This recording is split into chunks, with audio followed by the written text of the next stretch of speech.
Hello. It's nice to see you all here.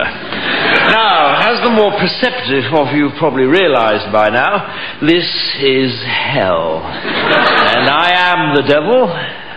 Good evening. But you can call me Toby, if you like. We try to keep things informal here, as well as infernal.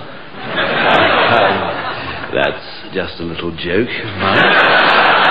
I tell it every time. Now, you're all here for eternity. Ooh, which I hardly need tell you is a heck of a long time. So you'll all get to know each other pretty well by the end. But for now, I'm going to have to split you up into groups. Will you stop screaming? Thank you. Now, murderers. Murderers, over here, please. Thank you. Looters and pillagers over here. Thieves, if you could join them. And lawyers. You're in that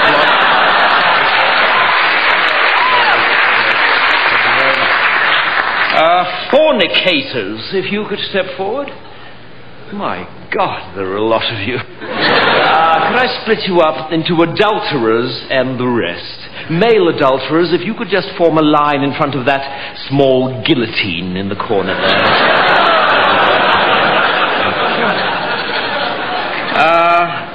The French, are you here?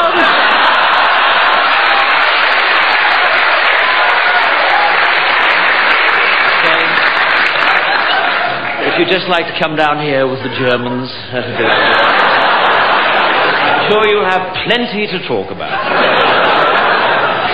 Okay, atheists. Atheists, over here, please. You must be feeling a right bunch of nitwits. Never mind. And finally, Christians. Christians.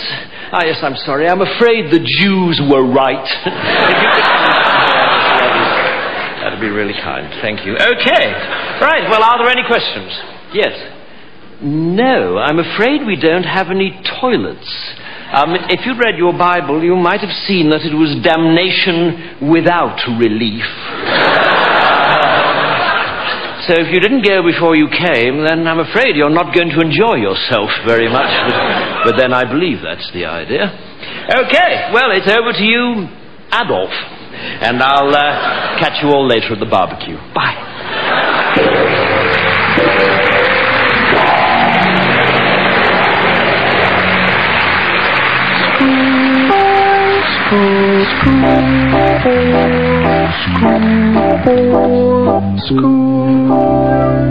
Well now, Mr. Perkins, it was good of you to come in.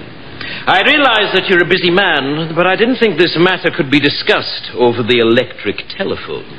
No, absolutely, Headmaster. I mean, if Tommy's in some sort of trouble, then I'd like to nip it in the bud. Well, quite frankly, Tommy is in trouble. Recently, his behavior has left a great deal to be desired. Dear. He seems to take no interest in school life whatsoever. He refuses to muck in on the sports field. And it's weeks since any master has received any written work from him. Oh, dear me. Quite frankly, Mr. Perkins, if he wasn't dead, I'd have him expelled.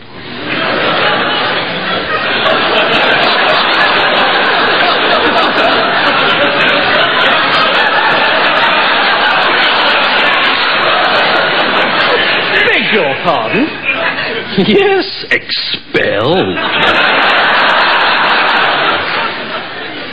If I wasn't making allowances for the fact that your son is dead, he'd be out on his ear. Oh, he's dead? Yes, he's lying up there in sick bay now, stiff as a board and bright green. And this is, I fear, typical of his current attitude. You see, the boy has no sense of moderation. One moment he's flying around like a paper kite, and the next moment he's completely immovable. And beginning to smell. How did he die? Well, is that important? Well, yes, I think so. Well, it's all got to do with the library. You see, we've had a lot of trouble recently with boys taking out library books without library cards. Your son was caught, and I administered a beating during which he died. But you'll be glad to know... You'll be glad to know that the ringleader was caught, so I don't think we'll be having any more trouble with library discipline. You see, the library card system... I'm sorry. You beat my son to death. Yes, so it would seem. Please, I'm not used to being interrupted. You see, the library card system was introduced... Well, exactly what happened? Well, apparently boys were just slipping into the library and taking the books. No, during the beating. Oh, that? Well, one moment he was bending over, the next moment he was lying down. I mean, deadish. Mr. Perkins, I find this morbid fascination of yours with your son's death quite disturbing. What I'm talking about is his attitude. And quite frankly, I can see where he gets it from. Well, it wasn't me that beat him to death. Well, that was perfectly obvious to me from the first day he arrived here. I wondered then, as I wonder now, if he might not have turned out to be a very different boy indeed if you had administered a few fatal beatings early on. Are you mad? I'm furious. In order to accommodate the funeral, I've had to cancel afternoon school on Wednesday. This is preposterous. Yes, it is. Or at least it would be if it were true.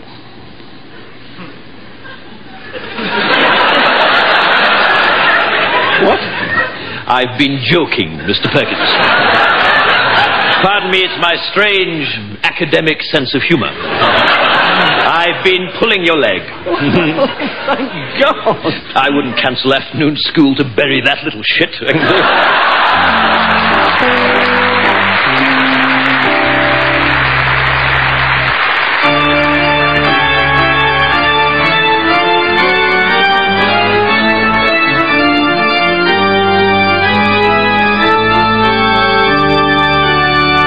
And on the third day there was a marriage in Cana of Galilee.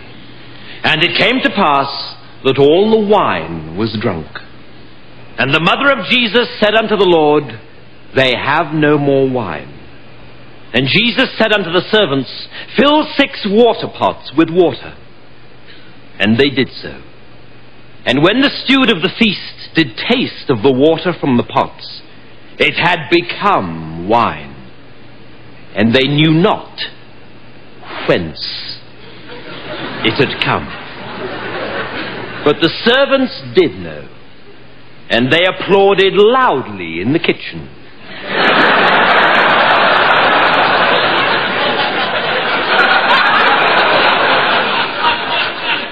And they said unto the Lord, How the hell did you do that?